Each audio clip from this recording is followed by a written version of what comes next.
Langkah pertama, kita akan masuk ke tampilan aplikasi SPSS terlebih dahulu. Pada tampilan awal SPSS terdapat dua lambar kerja utama, yaitu variabel view dan data view. Variabel view untuk mengatur karakteristik variabel seperti nama, tipe data, skala pengukuran. Sedangkan data view untuk memasukkan data penelitian. Lanjut kita masuk ke tab variabel view untuk mengatur variabel penelitian. Pada kolom name kita tuliskan nama variabel tanpa spasi, misalnya kelompok dan nilai. Pada kolom tipe kita biarkan aja dalam bentuk numerik seperti itu.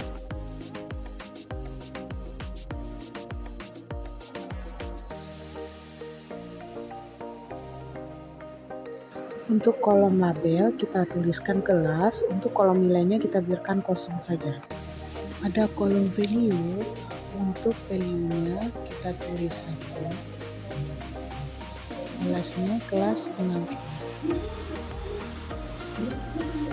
Selanjutnya kita add, lanjut value-nya 2, labelnya kelas 6B. Lanjut kita add. Setelah itu kita klik OK. Setelah kita klik OK, kita lanjut ke measure. Bagian measure ini unknown, itu kita ganti dengan nominal. Kita klik nominal. Kemudian kita klik measure lagi. Untuk yang kedua unknown-nya kita klik, kita pilih skala atau scale. Jangan lupa untuk desimal kita jadikan 0 semua agar nanti datanya tidak ada bilangan desimal. Setelah semua proses ini selesai, maka kita langsung masuk ke data view.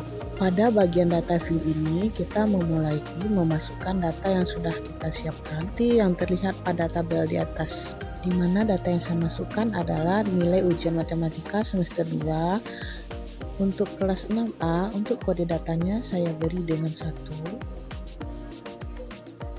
Untuk kelas 6B kode datanya saya beri kode 2.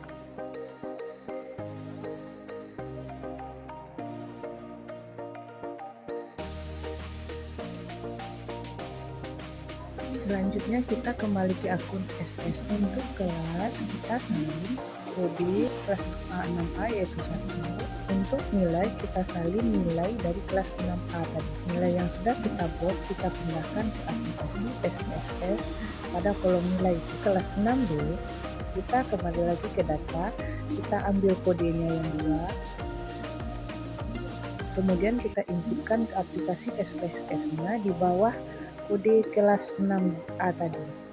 Kemudian kita ambil nilainya, kita copy, kita masukkan kembali ke bagian SPSS di bawah nilai 6A. Dari data ini masing-masing kelas mewakili 25 sampel data, sehingga secara keseluruhan ada 50 sampel data yang akan kita uji normalitasnya. Atau dengan kata lain kita lakukan uji normalitas pada data tersebut. Jangan lupa mengecek kesesuaian baik jumlah data maupun jumlah respon. Selanjutnya kita lakukan uji normalitas dengan mengklik menu analyze, lanjut deskriptif statistik, lalu kita pilih bagian ketiga yaitu explore. Setelah kita pilih explore, muncullah kotak seperti ini. Pada kotak bagian kiri kita melihat ada dua bagian, yaitu yang pertama kelas, yang kedua nilai. Untuk nilai kita masukkan pada bagian dependent list. Untuk kelas itu sendiri kita masukkan ke dalam faktor list dengan mengklik panah hijau seperti yang di atas. Pada bagian paling kanan kita melihat ada 4 buah kotak. Kita pilih kotak yang kedua, kita klik, kemudian muncul lagi kotak, lanjut kita klik yang tanda kotak yang bacaannya normality plot with test. Lanjut kita klik bagian itu. Setelah itu kita klik continue. Setelah continue muncul lagi kotak-kotak atau tabel, kita klik OK. Kita tunggu sejenak sampai hasilnya keluar. Nah, setelah hasilnya keluar, kita scroll ke bawah. Nah, yang perlu kita perhatikan adalah bagian test of normality. Ada bagian bawah. Nah, pada bagian ini. Kita fokuskan pada kolom Shapiro Award. Nah, dimana di sini terdapat sampel yang kita buat adalah kecil sama dari 50, dimana sampel yang saya pilih adalah 25 pada masing-masing kelas. Dan kita lanjut perhatikan kolom signifikansinya atau kolom terakhir bagian Shapiro Award. Nah, pada kolom signifikansi ini jika nilainya lebih besar dari 0,05 maka datanya dianggap normal. Jika signifikasinya kurang dari 0,05 atau sama dengan 0,05 maka datanya tidak normal. Berdasarkan tes yang sudah kita lakukan di atas, dapat kita simpulkan bahwa kedua data itu termasuk berdistribusi normal. Untuk uji homogenitas, saya masih menggunakan data yang sama dengan data yang digunakan untuk uji normalitas. Itu nilai ujian matematika kelas 6A dan 6B SD Negeri 54 Tanah Air. Untuk melakukan uji homogenitas ini, kita pilih klik Analyze, kemudian kita pilih yang bagian keempat yaitu Compare Means. Itu muncul tabel seperti ini. Kita pilih bagian terakhir yaitu One Way ANOVA. Diklik, maka akan keluar tabel seperti ini. Pada kotak paling kanan muncul kelas dan nilai. Untuk nilai, kita klik panah bagian dependent list. Nah, untuk kelas kita klik panah di bagian faktor. Kemudian kita ke 4 kotak biru yang di kanan, kita pilih yang nomor 3 yaitu option. Lanjut, muncul kotak ini, kemudian kita pilih yang ketiga yaitu homogeneity of variances. Tang bagian kotaknya. Setelah itu kita klik continue pada bagian paling bawah. Setelah klik continue maka kita pilih bagian terakhir yaitu OK. Klik OK, kemudian tunggu datanya keluar seperti ini. Setelah hasilnya keluar, yang perlu kita perhatikan adalah bagian test of homogeneity of value. Jika signifikansinya lebih 0,05 maka data dikatakan homogen. Sebaliknya jika signifikansinya kurang dari atau sama dengan 0,05 maka data dikatakan tidak homogen. Dari uji homogenitas yang sudah kita lakukan, dapat dilihat nilai signifikansi dari dua data tersebut adalah 1,000 atau lebih dari 0,05, maka dapat kita simpulkan bahwa data yang kita uji tersebut adalah data yang sifatnya homogen dan dapat dilakukan uji selanjutnya. Selanjutnya kita masuk kepada uji T. Masih dengan data yang sama yaitu data kelas 6A dan kelas 6B SD Negeri 54 hasil dari ujian matematika siswa. Pertama kita pilih Analyze, kemudian kita pilih yang keempat Compare Means, lanjut kita pilih yang ketiga yaitu Independent Sample T-Test. Maka akan keluar tabel seperti ini. Untuk nilai kita klik panah ke arah test value. Untuk asal sekolah kita klik panah pada grouping variabel. Lanjut, kita klik Define Group. Nah, setelah pilih Define Group, untuk grup 1 kita beri kode 1, grup 2 kita beri kode 2.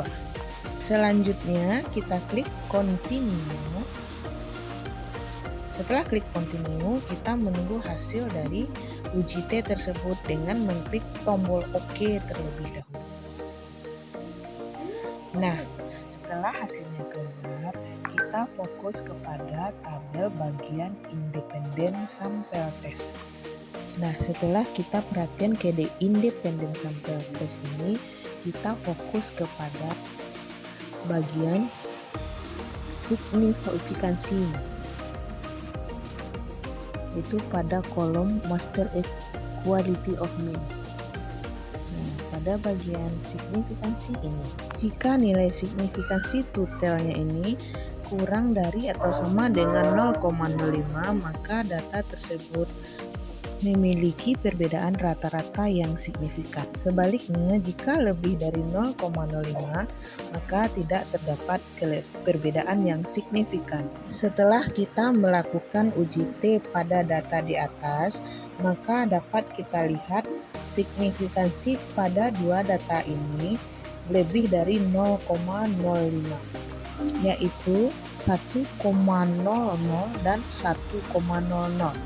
Dengan demikian dapat disimpulkan bahwa tidak dapat perbedaan yang signifikan antara dua data tersebut. Tutorial selanjutnya kita masuk kepada uji terakhir, yaitu uji ANOVA. Lanjut kita masuk ke aplikasi SPSS. Untuk data yang kita gunakan masih data yang sama dengan yang kita gunakan untuk ketika uji yang sudah kita lakukan. Langkah pertama, kita klik Analyze. Lanjut pilih yang bagian ketiga yaitu Compares Mean. Kemudian kita pilih yang terakhir yaitu One Way ANOVA. Maka akan muncul kembali kotak seperti ini. Untuk nilai kita masukkan ke dependent list. Untuk asal sekolah kita masukkan ke bagian faktor. Kemudian kita klik OK. Lalu kita tunggu hasilnya. Setelah kita mendapatkan hasilnya, kita fokus kepada tabel bagian ANOVA. Di bagian ANOVA ini kita memperhatikan nilai signifikansinya. Nah, dari hasil uji yang sudah kita lakukan, kita lihat nilai signifikansi dari data kita tersebut adalah 1,00. Jika nilainya signifikansi tersebut kurang dari 0,05, maka terdapat perbedaan data yang signifikan. Jika hasilnya sebaliknya, maka tidak terdapat perbedaan data yang signifikan.